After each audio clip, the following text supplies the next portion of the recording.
मतलब राहुल गांधी को क्यों नहीं देखना चाह रहे हैं? जिसको ये ही नहीं पता है कि उनका धर्म क्या है, उनका जात क्या है, उनको काम बनाए गए प्रधानमंत्री का ये बयान रहता है कि इस देश की संपत्तियों पे सर्वप्रथम हक मुसलमानों का होगा। औरतों के पास साड़ी नहीं, 2 बार खाना खाने के लिए रोटी नहीं था, तब इस देश के प्रधानमंत्री पंडित जवाहरलाल नेहरू जापान से सिगार मंगा के पीते थे। उस वक्त महंगाई नहीं थी सर। जय हिंद, नमस्कार, मैं हूं राम जी। आप देख रहे हैं 10 आज तक न्यूज ऑफ इंडिया। आज हमारी मौजूदगी जमुई में है और हमारे साथ एक चर्चित चेहरा जुड़ चुके हैं जिनका नाम खुशबू पांडे है। आइए हम बात करते हैं 2024 का जो लोकसभा चुनाव हो रहा है, इनसे बात करेंगे। सबसे पहले 10 आज तक न्यूज ऑफ इंडिया में आपका स्वागत। बहुत बहुत धन्यवाद। पहला सवाल रहेगा कि 2024 का जो लोकसभा चुनाव हो रहा है, आपको प्रधानमंत्री के रूप में आप किनको देखना चाहते हैं? जो भी है फिलहाल के लिए वही सही है। क्यों? मतलब लोग तो मतलब बिहार, झारखंड, उत्तर प्रदेश, हर स्टेट का जो मतलब सीएम है, मतलब गठबंधन करके प्रधानमंत्री को मतलब हटाना चाह रहे हैं। कौन सा चेहरा सही लग रहा है? हम तो आपसे सवाल किया, आप हम ही पे मतलब शिकंजा कर दिए। क्योंकि आपके पास इसका जवाब इसलिए नहीं है क्योंकि आपको पता है कि अभी एक चेहरा जो बना हुआ है उसके अलावा अभी कोई चेहरा नहीं बन सकता है, नहीं बन पाएगा। उसके बाद एक और चेहरा तैयार हो रहा है। फिलहाल जिस चेहरे के साथ अभी हम प्रधानमंत्री के रूप में जो चेहरा देख रहे हैं, अभी मौजूदगी उन्हीं की रहेगी। आप मतलब राहुल गांधी को क्यों नहीं देखना चाह रहे हैं? जिसको ये ही नहीं पता है कि उनका धर्म क्या है, उनका जात क्या है, उनको काम क्या करना है, उनको आलू से क्या करना है और सोने से क्या करना है, आप उनको प्रधानमंत्री बनाएंगे।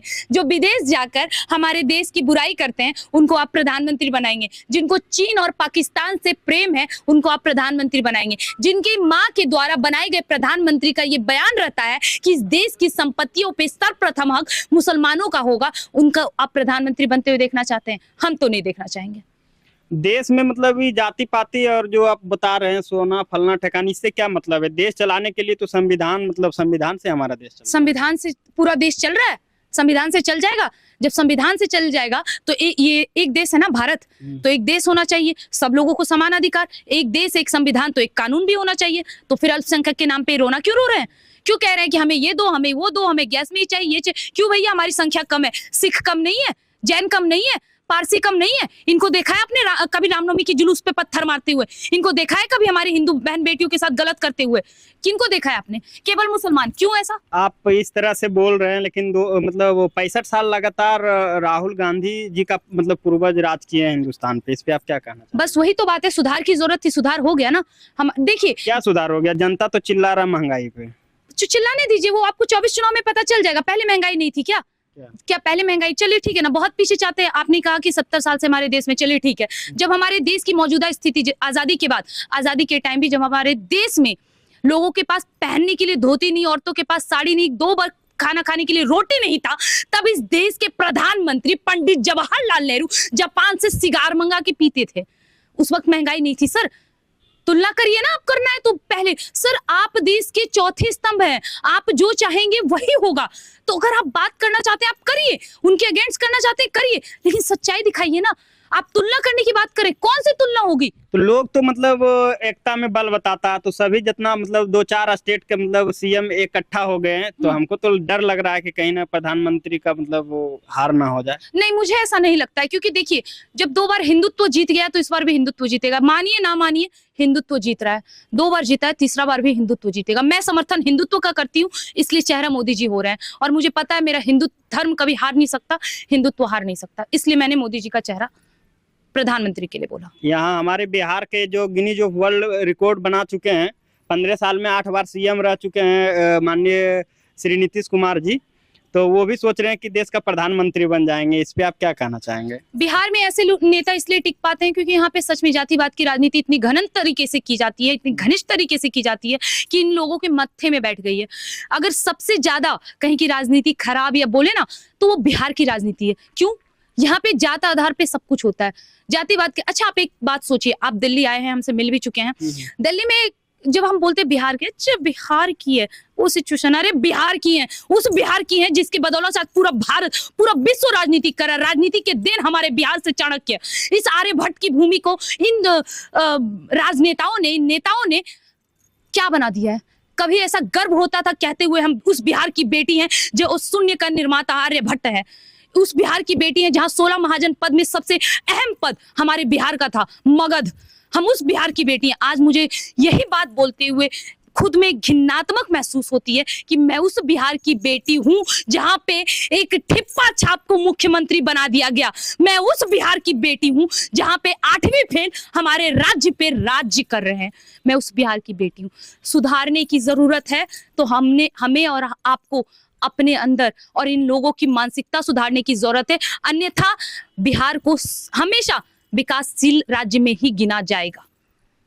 तो मतलब आपका मानना है कि चाहे कोई भी लोग मतलब जितना भी नेता है इकट्ठा हुए हैं इंडिया के नाम से मतलब एकत्रित हुए हैं, तो इनसे कोई फर्क नहीं पड़ेगा मोदी जी पे? नहीं, मुझे तो नहीं लगता ऐसा कोई फर्क पड़ना चाहिए। नहीं पड़ने दूंगी, क्योंकि मैं एकदम बता रही हूँ ना, कहते हैं ना एकदम समर्थन करो, आप दिल से करो। अब बहुत सारी ऐसी चीजें होती है, मैं एकदम समर्थन कर रही हूँ। और आज मैं खड़ी आप ही बोलते हैं कि बिहार में गंदा राजनीति चल रहा है, तो जितने भी मतलब गंदा राजनीति हो या जितने भी मतलब नेता लोग हैं, ये लोग एकत्रित हुए हैं, तो कुछ तो असर जरूर पड़ेगा। असर पड़ सकता है, पर हार मुमकिन नहीं है। अभी गिद्धरों की सेना तैयार हो रही है, तो शेर अपना पंजा पीछे तो नहीं कर लेगा, और अगर पीछे पंजा कर रहा है तो मतलब पूरा शरीर आगे करेगा झपटने के लिए। तो ये चीज आप कभी मत सोचिएगा कि हार होगी।